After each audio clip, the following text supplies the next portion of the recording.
Со парада на возниот парк со кој располага Кривопаланичката територијална противпожарна единица Крива Паланка и отворен ден за граѓаните, во единицата беше одбележан 20 мај, денот на пожарникарството.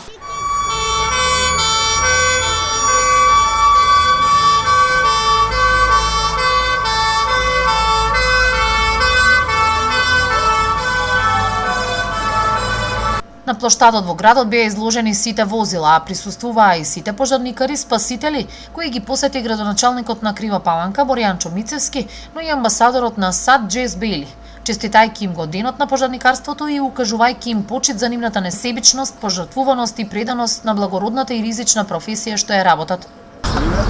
Од име на општина Крива Паланка и од неговата ексцеленција, амбасадорот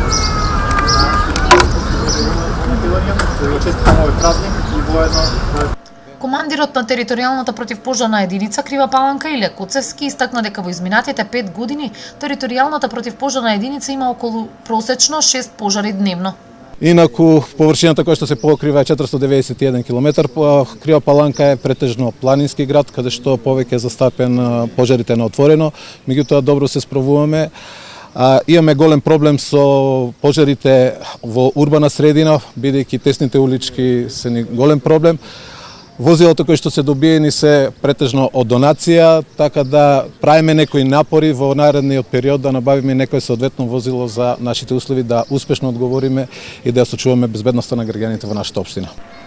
Според Коцевски, од вкупниот број пожари на подрачјето на целата општина, околу 70% се на отворен простор, а над 80% од нив се предизвикани од човечки фактор.